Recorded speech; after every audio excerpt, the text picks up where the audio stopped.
individual to Engineering Clarity. Hi, my name is Mark Boersma, and I am just going to hand it over to Mike Radford and Peter Miles and Tom Coons, who are going through Engineering Clarity in a very innovative way, and they're going to be talking about a number of different courses, leverage, personality masteries, and psychology of people, and maybe a few others. Mike, go ahead and take it away. Thanks, Mark. I appreciate it. Hey, Tom and Peter, I'm in the midst of taking the leverage course, which is about how to leverage my business connections to build my business. And I wondered if you guys could give me some advice how I could maximize my benefit of that, my reward, and what some of the risk might be that I can avoid in taking that course. So, Tom, can I start with you? Sure. When you look at leverage, and basically what you just told me is you're taking leverage so that you can leverage the people that are in your Rolodex, so to speak, and the businesses that you're in. Is that correct? That's correct. So what I would suggest to you, if that's the case, is I would maybe back up just a little bit, and I would take the Personality Mastery course. Here's the reason why. Personality Mastery course, first off, is going to allow you to start to understand how you operate, how you think, and what's your primary personality, and a lot of other things. It's also going to give you the ability to ask 3 or 4 questions and be able to understand what the person you're talking to's personality is and how you can communicate to it. I would do that first because if you're going to take this and leverage into the people that you already know or in the business environment, you better understand who they are and who you are so that you can make sure that you're communicating correctly to them. So what I hear you saying is that I may be at a different, like step 2 or step 3 in the process. I need to back up a little bit and maybe start somewhere else so that I can get better leverage. That would be my opinion because I've taken the Personality Mastery and I know what it did for me and how it's helped me. And I think that it would help you understand a little bit more in terms about yourself and the people that you're going to be communicating leverage. So there might be a little risk here before I get to it. How about you, Peter? What would you think about being in the leverage course or some other?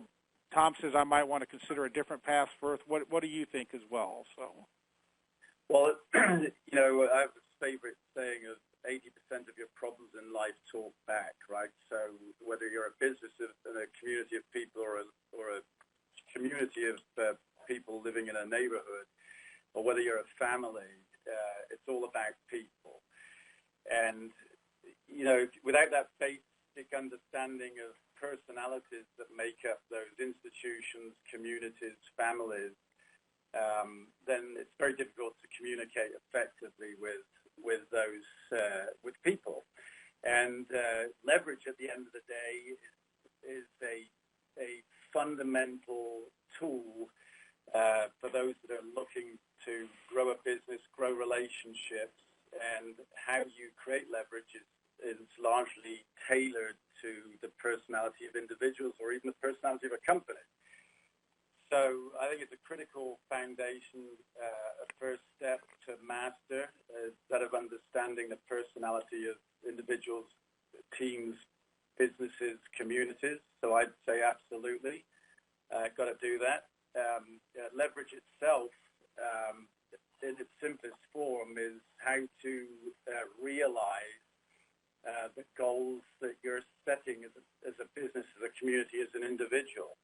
And it's very simple and very powerful at its core in terms of creating an understanding for how to create leverage through simply asking the right questions, listening, thinking, seeing opportunities that you didn't see before or a business didn't see before and putting them into action.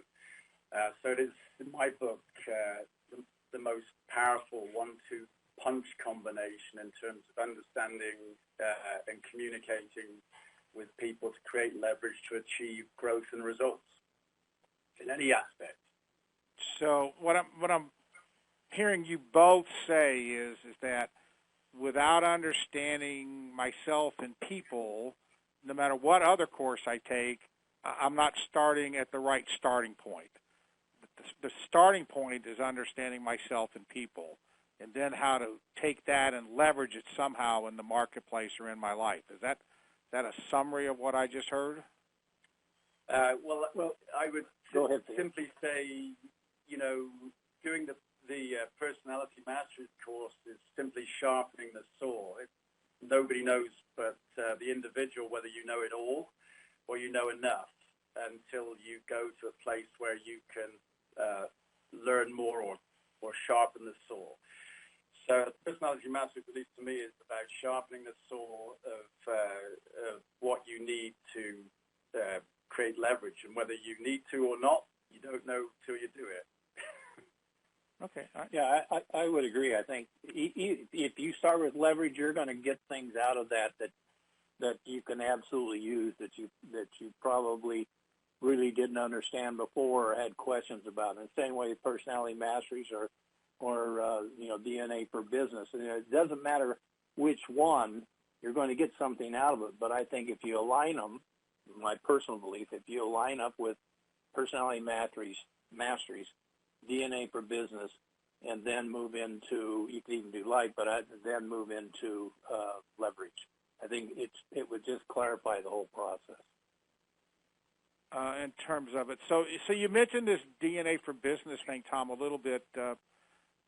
Is that something as a business owner that I should give some thought to in terms of how my business is structured or how I'm operating my business? Is that something that has some benefit to me?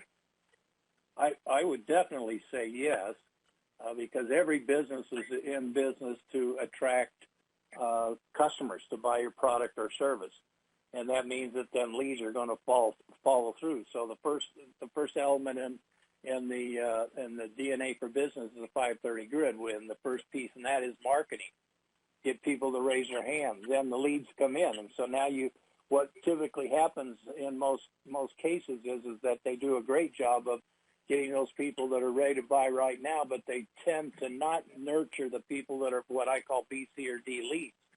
But get the A's to the sales team, let them go ahead and do sales, then let the servicing team kind of close the deal or wrap up whatever needs to take place. And then you go to the fifth area, which is, create the lifelong relationships. But in some companies, there may be multiple product sales. So that fifth area not only becomes a kind of a client follow-up for life, but also a resale on other products that you may have that enhances the first one that you bought. Does that make any sense? It does, because, our company sells multiple product lines, so that concept of sell one, then sell multiple products to the same customer makes a lot of sense to me. Same thing with you, Peter. You think that there's that I need to look at the structure of my business and make sure it's structured correctly? And I agree with Tom. Every business is in business to sell something to somebody. You may call it whatever you call it, but you got to have revenue from somewhere. So, are you the same in terms of structure? Yeah, look, the definition of insanity is doing the same things, expecting a different result, right? So in the sense that unless you're accelerating at a rate that you are trying to achieve, then there's always, you always need to look at whether it's structures, processes, I call them habits, as to whether they're liberating or restrictive to business. So yeah, I agree.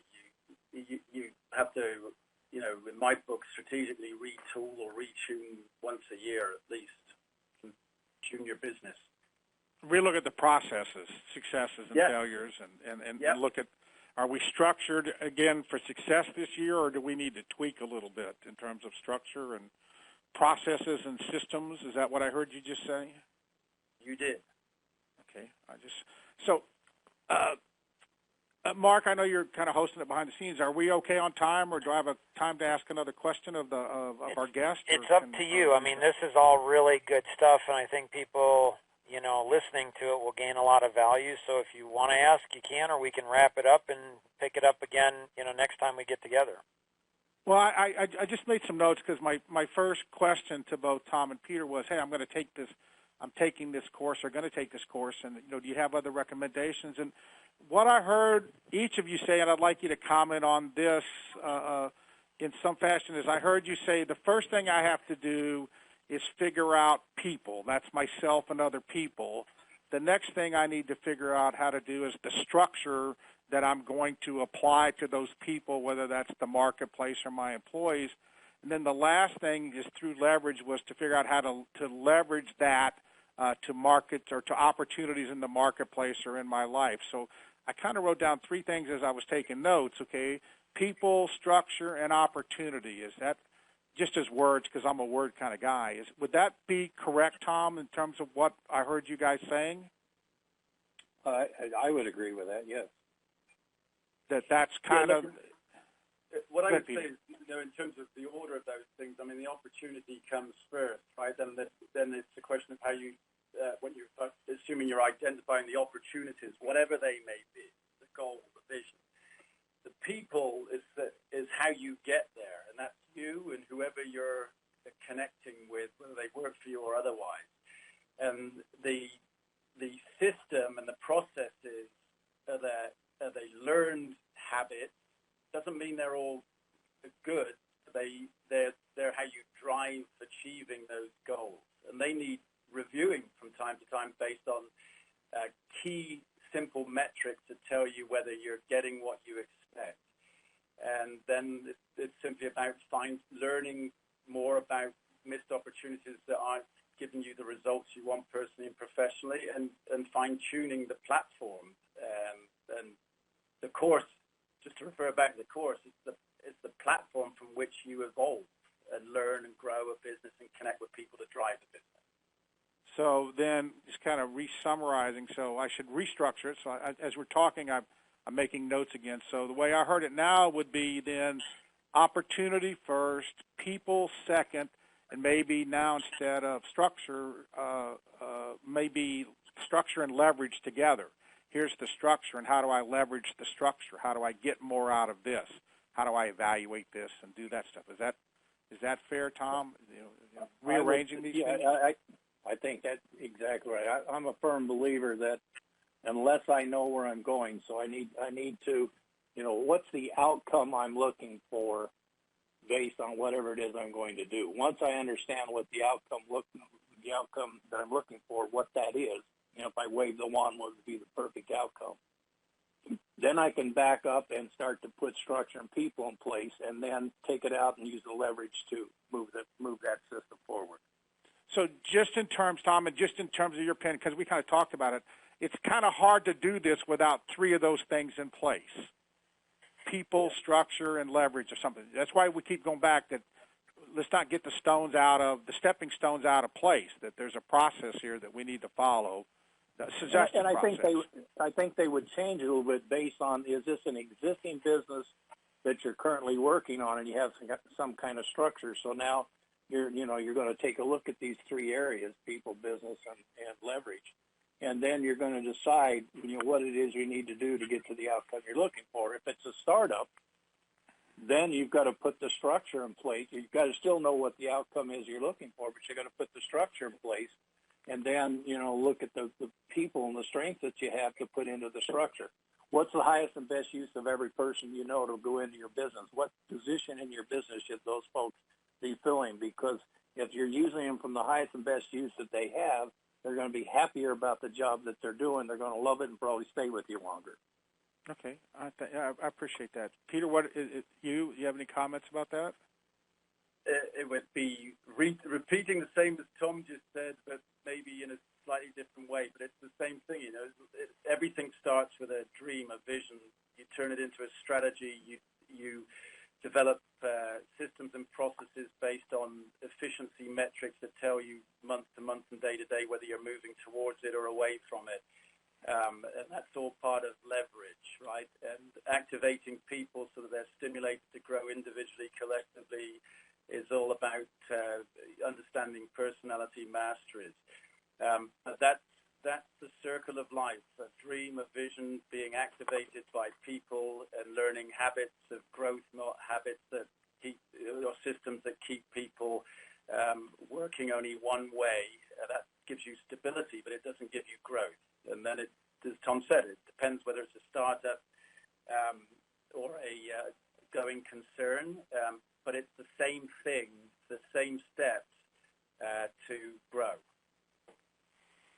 Okay, I think I understand a little bit better. So what I hear you both saying is it's a process and it's evaluation and it's constantly looking at things and deciding how we can do them better or leverage them better or create better opportunities. So, listen, I appreciate the time that you guys have given me. I think I'm going to take a step back a little bit, maybe reevaluate some things, how I invest my time and some of my money, and in terms of some of the stuff that I'm going to do. So, Mark, I think, I appreciate you putting me with these two high-powered executives. You might want to tell some people who Tom and Peter are that might be listening to this call to let them know how I was able to leverage my opportunity of knowing you to where you could get me in contact with some really high-level, successful people that could coach me and give me a little bit of advice.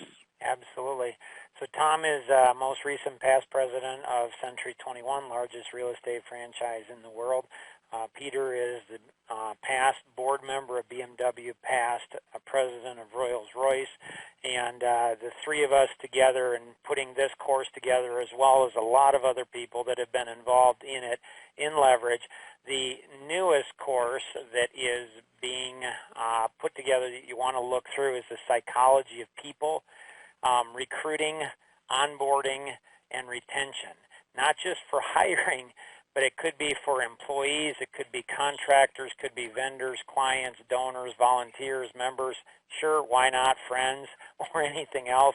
And then where do you need your focus? Do you want it on recruiting? Do you want it on onboarding? Do you want it on retention? Great tandem course to go through right after Leverage, or if you're focused just on this, I would look into that as well. If you have any questions on anything that we covered today, feel free to connect with the individual who invited you to participate in today's session, or you can call toll-free 888-230-2300. That's 888-230-2300. If you're calling in outside the U.S., you can call the U.S.-based number 630-393-9909. That's 630-393-9909. And always remember, we can accomplish so much more together than we ever could on our own. Have an amazing day. Bye-bye.